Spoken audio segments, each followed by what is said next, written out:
back to Purposeful. I'm your host, Ashley Bernardi, founder of Nardi Media, an award winning strategic communications and media relations firm that helps mission driven leaders and organizations turn meaningful work into messages that move people.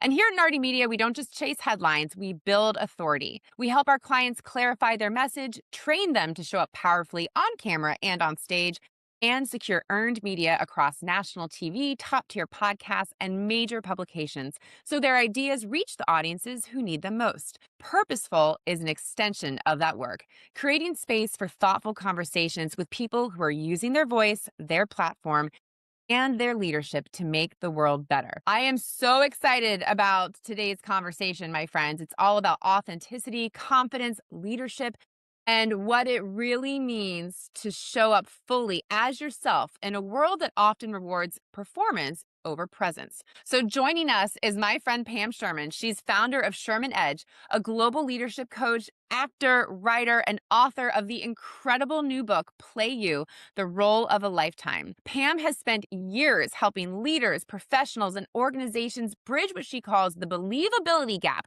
the distance between who we fundamentally are and how we show up in the world. And what makes Pam's perspective so unique is that it blends leadership coaching with lessons from the stage, and the dancer in me loves that. Her work asks a fascinating question. What if the tools actors use to become believable characters could actually help us become more ourselves? Pam, I am so excited and grateful to welcome you to Purposeful. Thank you so much Thank for being you. here today. Oh my goodness, that was wonderful. I first of all, I love hearing all about Nardi Media because the first thing I learned as an actor is that it's not about me. So when you were introducing me, I was like, "There's white noise." When you were introducing you, I was completely in it and listening to it. I Um, love and it. and frankly, isn't that what we want from our leaders? It's not about you; it's about the other person. Yes, and we teach that even what I do in communications, and even as a former journalist, that when I was covering stories, it's always about what's in it for the viewer, what's in it for the listener. What are we going to learn? What is the viewer, why should they care? And I feel like that's probably very related to acting, the foundations of acting too. Exactly. It's interesting.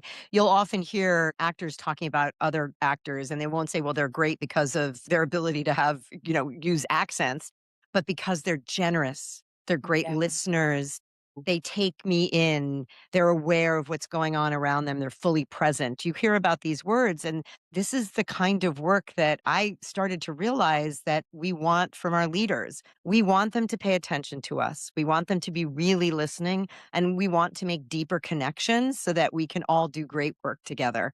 And that's why this counterintuitive idea that actors are pretending, yes, of course, they are given a fictionalized script. But the definition of acting that I learned is that acting is the ability to live truthfully in given imaginary circumstances. Oof. Replace that word imaginary with just nothing, circumstances. We're all wanting to be truthful, believable, persuasive, impactful. And that's what led to my work over the last almost 20 years as a coach and a facilitator. But most important, it led to this book, which is the culmination of a very long journey to get it on the page. Yeah, and okay, I have so many questions. I want to Great. talk about your background, but first, something that's like really standing out to me right now is that we're all like, it's a way of living truthfully who we are. But I wonder, like, why do you think it is that we really struggle with that so much? Well, you started in the introduction, you said something about being performative, and there's a Yeah, lot of that going on. We live, yeah, it's almost like we're being flattened out with social media and with technology. And what we I have feel to be it. are three-dimensional, feeling, imperfect human beings. We need more of that now. And in those imperfections lies the beauty of connection, lies the beauty of vulnerability. And I actually think that we're going to find a return to humanity. I'm actually seeing that now. I read a fascinating interview with the AI actor, Tilly, that was created. And Yeah. it's so brilliant. It's such a brilliant profile because what became more interesting was her creator. Like, let's focus on the creator and not the AI. Let's focus on the human beings whose lives may be made easier by technology. But most important, let's focus on each other Yeah. because that's what great actors do to make a performance that you, the audience, want to watch. Oh, so good. Power of connection, humanity. We're gonna have this conversation is gonna be so great. Okay, so Pam, though quickly for our audience that might not know you, but now they do. What a gift. Tell us a little bit about your background in acting and how you transitioned to leadership and where you are now. Well, can I start in the second grade where Uh, yes, I would dream of expect being an you. Yeah. actor. Literally, I would play piano with the door wide open, hoping that a wandering talent agent would hear me sing and cast me on Broadway. But they don't wander the streets of Staten Island, trust me. And I came from a very traditional family. And so to them, being an actor was not what you do, it's what you could enjoy, but not what you did for a living. Yeah. So I took what I thought was I thought it would be like being a lawyer on TV, and I went to law school. Ironically, along with all my fellow actors, we won all sorts of trial advocacy competitions because we could act like lawyers. And when I got out of law school, I took a job in Washington, D.C., where all of a sudden, I felt like I couldn't be myself. I was wearing Mm. what I call an ill fitting suit, both Mhm. actually and metaphorically. Mhm. It was not at all like being a lawyer on TV. You weren't like solving the crime in 1 hour. You certainly weren't like running up the courtroom steps to make an argument that was going to change the course of your client's life. It was mostly lying around a law library, actually back then with real books or doing research. And I would shut the door to my office and I would cry at the ceiling, like saying, "This is not who I am. I don't Oh. feel like I'm showing up as my best self." And sure enough, I decided to take an acting class. I snuck off how I did it and still managed to, bill all those hours, but I did. And it was suddenly in that acting studio that I was reminded of what I had learned in taking acting classes as a child and in college, that, actors aren't pretending. It's a creative explosion of collaboration. They're doing real deep work to understand their character's journey, their vision for that character, and obviously they're doing it within the world of the play, but they're doing it in service to an audience who will ultimately watch that play. And my law firm went out of business. I thought my secure profession would, you know, be there forever. And I was profiled in People magazine for ditching my day job to pursue my dreams. Became a full-time working actor in Washington, D.C., and you could cue the laughter. And it was from that I got a phone call from the head of training at the Department of Justice, cue the laughter. And and they said, "Can you help make my lawyers more interesting?" At least I thought that's what she said. And I was like, "I think I can." Like, what is a lawyer's job? It's to persuade, convince, to influence, and Yeah. to have a decision maker, an audience, follow them on a journey and take them in the direction that they want them to go. And they just do it with the facts and the law. That's the story that they're telling.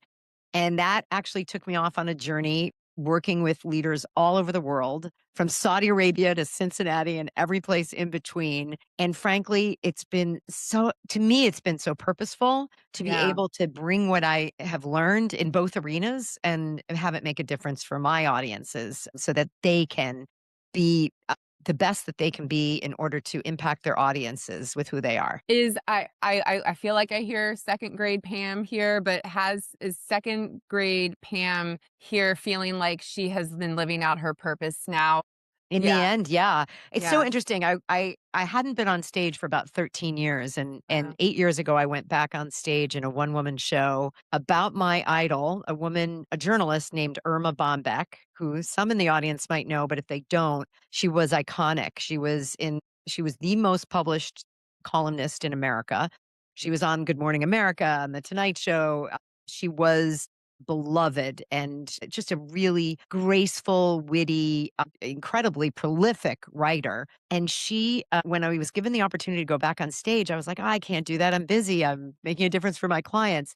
But I'm so glad I did because I was reminded about all the lessons that I brought to my business in the beginning. And it actually helped, I think, get me to finish my book because the stories from Yeah. the stage are woven into the stories of, the IT director who's trying to make a decision, or the leader who really wants to bring his purpose into his company. All those stories are the same as a great actor stepping on a stage alone and trusting the group she's working with, the collective, to produce an experience for an audience. Isn't that the same thing we want from our leaders in business? Yeah, and isn't that the same thing we want for ourselves too? So like this goes to my next question, which is what does it mean to play you? What does that look like for us, for the listeners? Well, I think the most important thing is you've got to start with a journey of self awareness. You have to know Yeah. who you are. Yep. Yep. And to that end, it's very simple. Who are you at the core? Right? Mhm. If you had to think of one word that defines you at the core, and then what do you believe in? What are your character Mhm. beliefs or AKA values?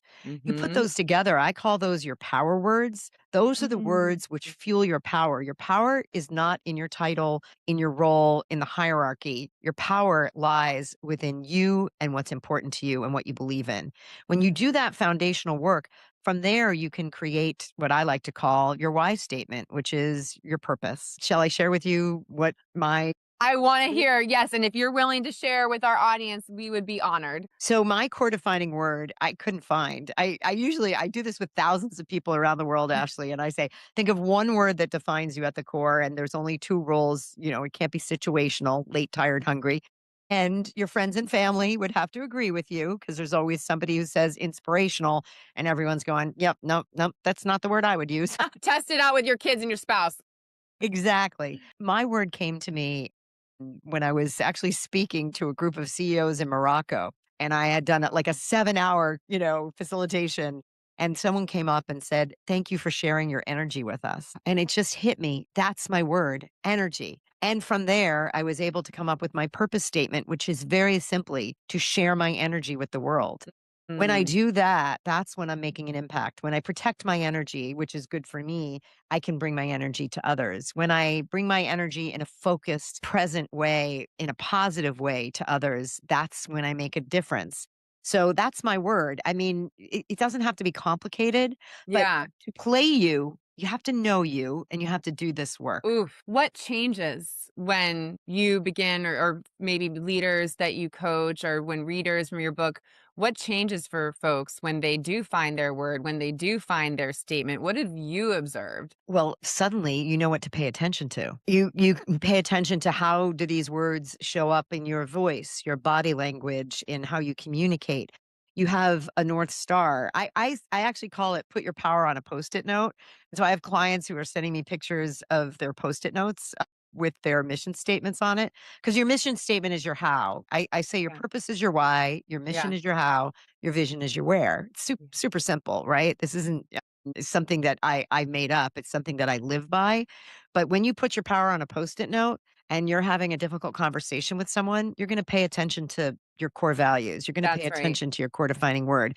You're going to show up with some clarity about what's important to you and how you want that person to perceive you. It makes all the difference in the world, I think. And that foundational work leads to great storytelling, leads to great interaction, and ultimately helps you. You can't know where you're going if you don't know who you are. That's so true. And I wonder also, like, I wonder, there has to be an element of unlearning here, because it seems it's being ourselves is often harder than becoming who we think we're supposed to be.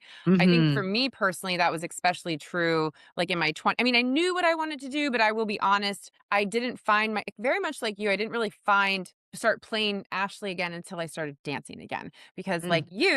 your love was acting, mine is dancing. I started dancing again in my 40s, and I just finished my third dance recital this year, and I am more myself than ever before because I have gotten back into my body. And Mhm. so I wonder, just why is it so hard for us to find ourselves? Like, why do we have to wait until we're 40? I wish I had known when I was 20. Well, first of all, I work with a lot of I call them next gen 20 somethings, and Yeah. I have a couple of them myself. I think it's I think it's your 20s are particularly hard because you are Yeah. figuring out who you are. But if you have a North Star, it does make in let's face it, there's anxiety about, where will I work? What will I do? What role am I supposed to play? How am I supposed to behave? Right. Who will Right. be, relationships, both, personal and professional, seem complicated. But I think when you do have that base of core values, And we did this with our kids all the time. I mean, my son wrote his college essay on how we ran our family like a Fortune 500 company, along with values and mission statements, and Perfect. it was Yep. great. It's But amazing. I don't regret it because they knew what the North Star was, and I was constantly intoning to my kids, and they live by it now. In their 20s. My son is moving out of his 20s, and I say, you've got to be kind because that's how you treat other people. You That's have to right. be grateful because that's how you know what you have. And you have to be independent because I'm not going to pay for you. This is all that you need to know. That's it. That's it. But they also understood underlying values of what Yeah. community and philanthropy and purpose. We used to have arguments about this. What if you don't have a dream like being a dancer or an actor? Purpose doesn't come from what you do, it comes from who you are. Yeah. So I think some of that's doing some deep, hard introspection. And it is the journey of self awareness that will help you. But you aren't you in a vacuum, Ashley. You are you for others and with others. And so that is the important part of the equation that helps you become believable. It's not enough for you to be just confident. You have to Yeah. be confident in furtherance of something else, of a higher purpose. So let's talk about that. You said the word believable, and in the book, you introduced the idea of the believability gap. So that feels like something almost everyone experiences. Can you tell us what exactly it is? Well, it's interesting because there is a difference between authenticity and believability, but the Mm, believability gap is quite simply the gap between who we fundamentally are and how we think we're supposed to show up, which makes us mhm, believe in ourselves less. And it's the mhm, gap between who we are and how we show up for others, which makes them believe in us less. So there's an internal mhm. gap and there's an external gap. And you cannot solve for one and then not solve for the other. Because in my world, you are you for those you wish to impact, lead, and serve. So you must Right. solve the internal gap, do that work on yourself, but you also have to understand your audiences, what they need and want, and how you're the only person who can uniquely give that to them. That's ultimately when you solve for both, it deepens confidence. It deepens the concept of authenticity. Authenticity is just about you. Believability is about you and your audiences. And why does the believability matter so much for leadership and communication? Well, first of all, because we need to trust our leaders, and believability means I know who you are, you're showing up in a way that I can trust, and your communication is all centered around those, values driven behaviors that I can, that feels safe to me. It helps me build my confidence that I can go do great things on your behalf because I want to follow your vision with my heart and my mind, right? Leadership, my definition is very unique. Would you like to hear it? I want yes, please. It sat on the desk of my husband's first boss's, you know, on his credenza behind him. And I was like, oh my gosh, I love this quote. Leadership is the ability to communicate a vision and gain commitment to it. So to me, it's about communication. It's Mhm. about you can have a vision for your day, for your life, for your project. You don't have to anyone can be a leader in this construct. But to be a leader, you have to have followers. And there are certain kind of followers. Commitment. It's a heart. It's really, we're committed to what are we committed to? Our community, our family, our Mhm. spirituality.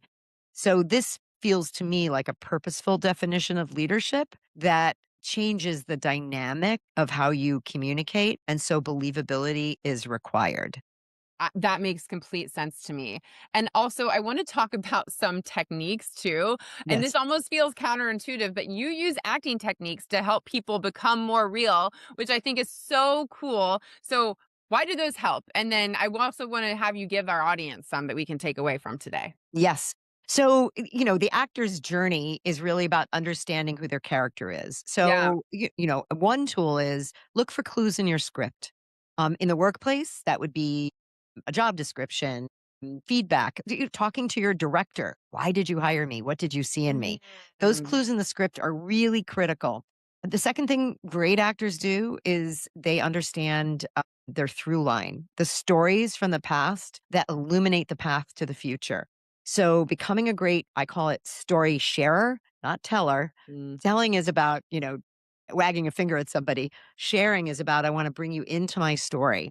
So becoming a Yep. great story sharer is a really important tool in the actor's toolkit, but most important in the leadership toolkit. And then ultimately paying attention to your audience, understanding who they are. Who is this for? How do I ignite them? How do I connect with them more deeply? And the stories in the book and the tools in the book, and it's a real, this is the part of the book I love, Ashley. It's got actually, I want people to write in the book. It's a Mhm. choose your own adventure book. Yep. And I think it's really, really important that people take it and use the exercises. Did my phone just ring? I'm really sorry about that. Oh, yeah. Great. Yeah. So the one thing that I tell everybody, the most important thing in an actor's toolkit is to remain fully present no matter what happens around you. Be fully present and connect to your audiences. So I hope those are a few of the actors' toolkit uses that are important. Yeah, it makes me think so much like dancing too, to really connect with your audience. And in the dance world, we always say, like, even if you mess up, even if you forget something while you're tapping, you Yes. just keep going. You don't Keep stop and give the face. Your audience is watching you. They don't care if you missed your shuffle, whatever, da da da da da, right? It And really they is. don't know. They I have mean, no my idea. favorite story in the book, which was really about teamwork and psychological safety, was there was a very iconic typewriter that we used in the Irma Bombeck play, and she pulls it out from under her bed and she puts it on an ironing board, which she actually did. And one night in Cleveland, the ironing board was there, but the typewriter wasn't under the bed. Crawling all over the set looking for it. And I looked at my audience and I said, "Those darn kids." And I went off stage and I got the typewriter. And the poor, production assistant is going like this. Sorry, sorry, sorry. She's handing me this, saying she's sorry. And I'm like, it's okay. It was such a great moment because we all learned lessons about how to Yes. trust each other, how to check on each other, how to hold each other up, and how to have grace when an accident happens and move on. The audience True. loved it. So Yep. I think leadership is kind of like live theater.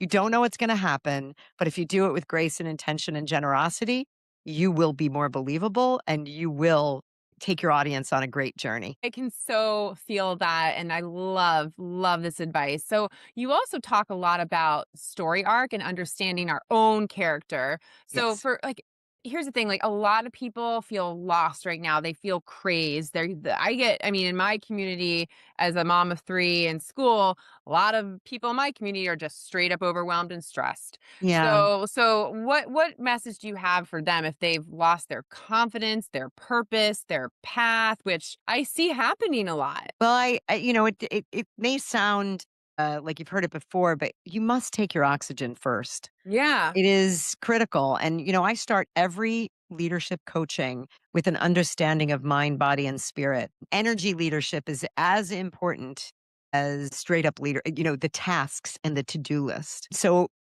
for me, you've got to have time for journaling, being Yeah. grateful, breathing. Yep. And I get it. You're managing all these different things. Turning off your phone. It's easy to say, but it actually isn't easy to do. And you've got to Facts. do it. You Yeah. have to. So, those are tools that actors use. I mean, great actors go and stretch and they breathe and they Mm. prepare for their performance. A great dancer has to stretch and relax. So Mhm. does a great mom. So does a Mhm. great Mhm. CEO. So Mhm. does a great community organizer. Fill in the blank. If you're Mhm. not doing that for yourself, you're actually affecting who you are as a leader, and you Yeah. can't show up in a way that I think makes a difference for others. I so relate to that as someone who years ago did not journal. And then it wasn't until I had a health crisis in my mid 30s did I discover journaling. And now it's a non negotiable. Like, I didn't get to journal this morning because I had to be at work very, very early. And I still feel a little off balance somehow Yes. because I haven't yet taken the time to connect with myself today. But because I've made it such an integral part of my life, I really feel it when I don't. And it's changed my life and I keep every single journal. They're all behind me in like three boxes over here. So I can attest to the power of just journaling or just going within first, hearing your own thoughts, your own voice, what your intuition, your gut, like it's almost And like a by the way, third. that Yeah. is an actor's journey. I keep Yeah. all of the notebooks when I start on I get a role, I create a notebook that is, everything I say about my character, everything other people say about my character. I journal as the character. I my notes Oh. and it's really It's such a rich, opportunity for you to step back. I can't tell you at the end of every engagement in coaching, when I ask, give me a list of how you've grown and changed. I just got one, over the weekend from a client, and it was beautiful. It was so meaningful because you have to take stock and you can't wait till December to do it. You've got to do it, I would say, constantly, Yeah. every month. What happened this month? Yep. I end my year by thinking about I write a letter, it's in the book, it's by Ben Zander, "Give yourself an A." It's the end of the year looking back, Mhm. what did I, achieve in all the areas of my life that are important, as if it's already happened. Yeah. And I Ooh, think love about it. it as I feel it, Mhm. and with that vision in mind, I go ahead and live my life. But every month I check on it and see, how am I doing? How am I stacking up to the letter that I wrote? Because the end of the year is gonna come, and not every year I wrote I was gonna finish my book, and it took me 8 years, Ashley, but I am here to say that everything you dream of, you've probably done in some way in the past, but you have to pay attention to your dreams and take action on them, even if it's incremental, Mhm. because ultimately they won't come to fruition if you don't, and they will come to fruition if you do. So true. It really is, and I know that writing down these types of things makes it even that's, like, the hardest thing to do sometimes is to write down your dreams, your desires, your goals, but I've always found that when I do that, it ends up happening. It is Uh, more likely, and in fact, the thing about the letter is you're attaching a feeling, and I yeah. do this in exercises with clients, and they're like, "Wow, that was so much easier." I'm like, "Yeah, if it makes it it is easy when you write it down. Yes, Yeah. you're gonna have to go through all the hardship to get to that point, but if you don't write it down, if you don't say it out loud, I wrote a one-woman play about my best friend who passed away. It was a comedy, really funny. But I would tell complete strangers I was writing a play. I've never started something that I didn't finish. And part of that is because I talk about it out loud. Mhm. I bring community into it. Yeah. I think Put that energy into it. how do you play you? You have to put you out there. Oh, Right. So, what about for folks that have outdated stories about themselves yes. or the like, even the I'm not good enough, I can't, I'm too old? Like, I mean, some could look at me and be like, oh, you're a 43-year-old dancer. Like, yes, I am. Right. Though, so there's a Yes. lot of outdated stories or perhaps limiting beliefs. How do you help walk people through that? So it is. We have this idea, or I was thinking about, all the bad guys in movies, right? Like but what if they lived inside you, right? Yeah. The archetypes, I call them, and there are these archetypes, and there are some that are, hello, imposter, my old friend, Hmm. There's that age narrative. Hmm. There is the bad guy narrative. Like I have to be a directive person in order to get people to do Yeah. things, right? Yeah. Yep. There's I love the understudy, the person who thinks they have to do it like the other person because they can't do it like them. Yeah. So you have to first step is awareness, right? Yeah. You have to identify these narratives, and then you have to reframe them, and you have to rewrite them, and you have to actually say out loud and be aware of it. Oh, that's my narrative coming through. Yep. You know, some imposter helps us. Anxiety is not all a bad thing. It can No. actually move you towards your goals. Yeah. But when you find yourself not functioning, not going, able to really focus, not having clarity, that's when you realize, oh, I need to reframe the old narrative. And that's what's bringing me down.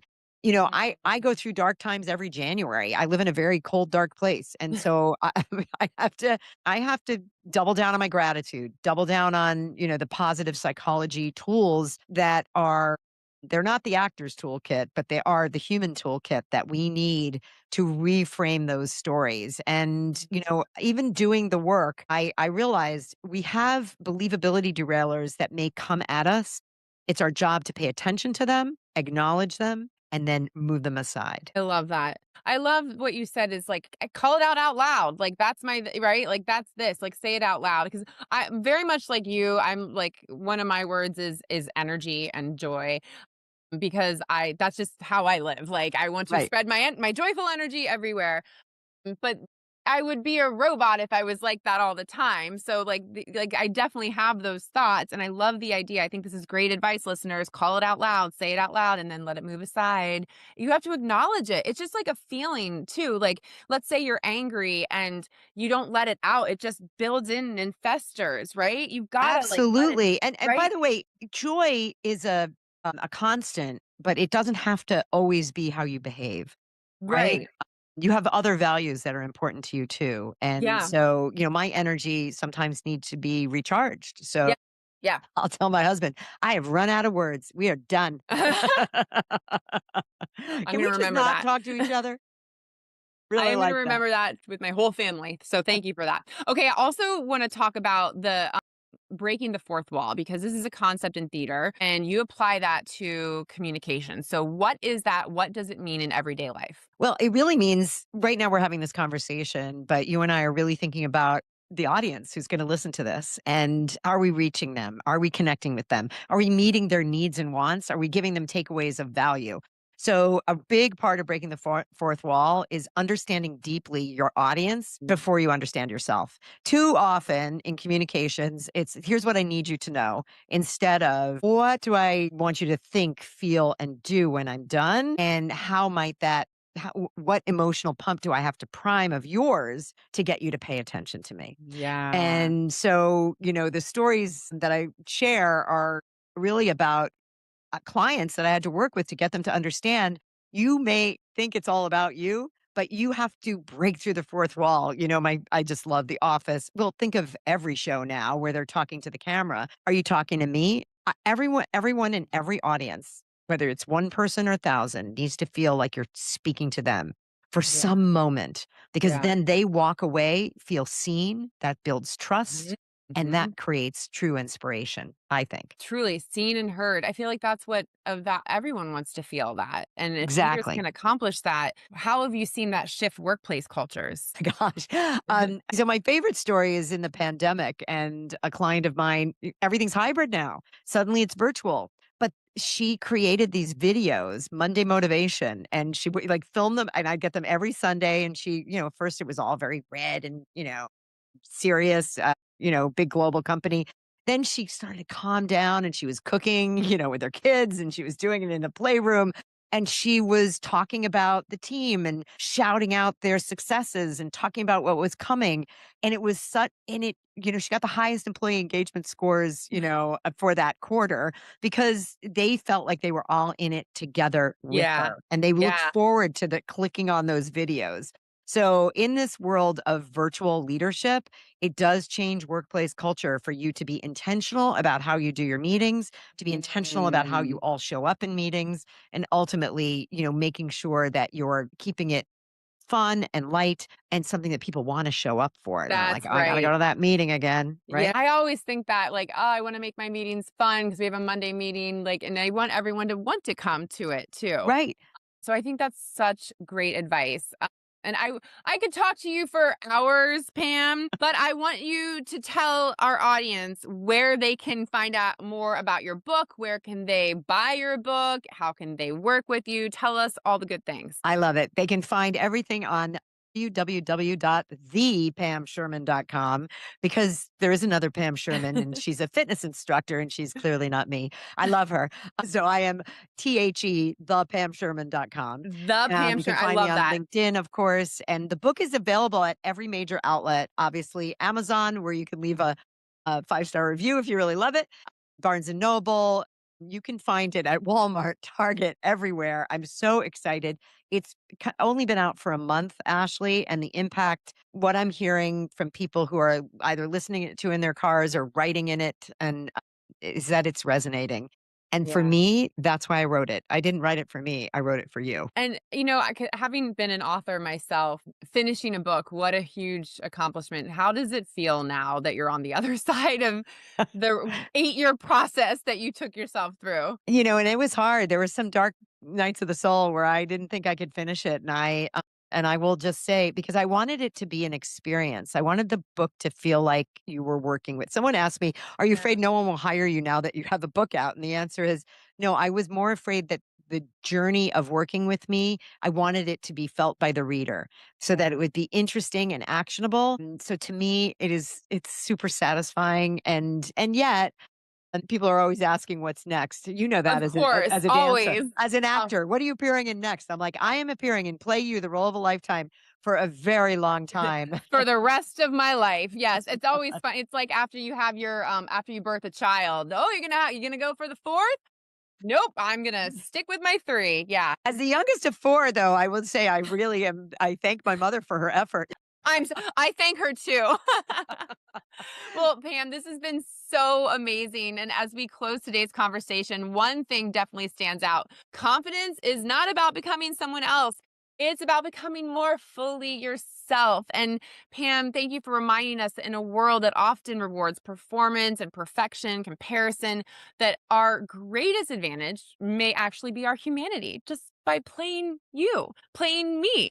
Because leadership is not about playing a role that somebody else wrote for you. It's about understanding your character, owning your story, stepping into life stage with conviction. So, Pam, thank you so much for sharing your wisdom and for reminding us that the role of a lifetime is not someone else's, it's ours.